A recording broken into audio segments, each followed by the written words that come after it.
కోతల సెగ ఆసుపత్రులను తాకింది. అప్రకటిత విద్యుత్ కోతలతో ఇప్పటి వరకు వందలాది పరిశ్రమలు మూతపడగా ప్రజల ప్రాణాలు కాపాడే ఆసుపత్రుల్లోని అత్యవసర విభాగాలకు అంతరాయం ఏర్పడుతోంది. ఆక్సిజన్ సిలిండర్లు ఛార్జింగ్ చేసే పరిస్థితి లేక రోగుల ప్రాణాలు పోయే పరిస్థితి నెలకొంది.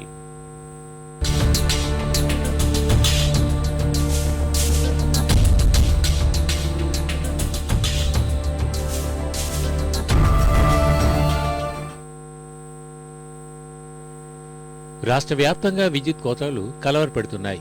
ఆదిలాబాద్ జిల్లాలో సగటున రోజుకు 15 గంటల కోతలు విధిస్తున్నారు. రామగుండం ఎన్టీపీసీలో హెచ్చుతగ్గులు అవగానే గ్రిడ్ పడిపోకుండా ఉండేందుకు తక్షణం ఆదిలాబాద్ జిల్లాకు సరఫరా నిలిపివేయడం మామూలే. కానీ పక్షం రోజులుగా ఇది మరింత ఎక్కువైంది. ఫలితంగా ఆసుపత్రుల్లో అత్యవసర విభాగాలకు తీవ్ర ఇబ్బందులు ఎదురవుతున్నాయి. ఇక శస్త్రచికిత్సలు, వైద్య పరీక్షల గురించి చెప్పక్కర్లేదు. క్లినిక్స్ కానీ, నర్సింగ్ హోమ్స్ కానీ ఇవన్నీ మాత్రము చాలా ఇబ్బందులకు గురవుతున్నాయి.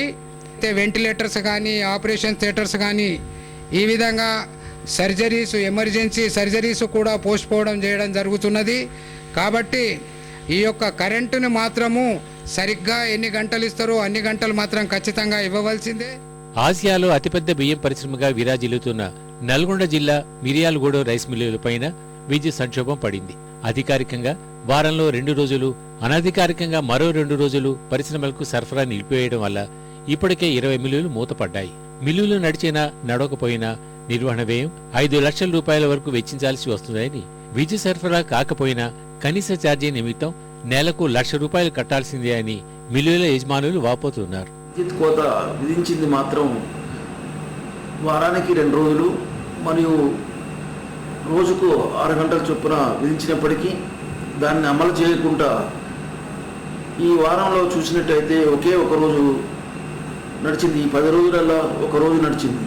మిగతా దానికి అధికారులను ప్రశ్నిస్తే వారి దగ్గర సరైన సమాధానం లేదు. పైన పోయింది కరెంటు, ఇక్కడ మేము ఏం చేయలేమనే పరిస్థితిలో ఉన్నది. ప్రభుత్వం తక్షణం పరిష్కారం చూపకపోతే మరిన్ని మిల్లులు మూతపట్టడం ఖాయమని యజమానులు చెప్తున్నారు. బియ్యం ధరలు మరింత పెరిగి సామాన్యులపై భారం పడే అవకాశం ఉందని హెచ్చరిస్తున్నారు.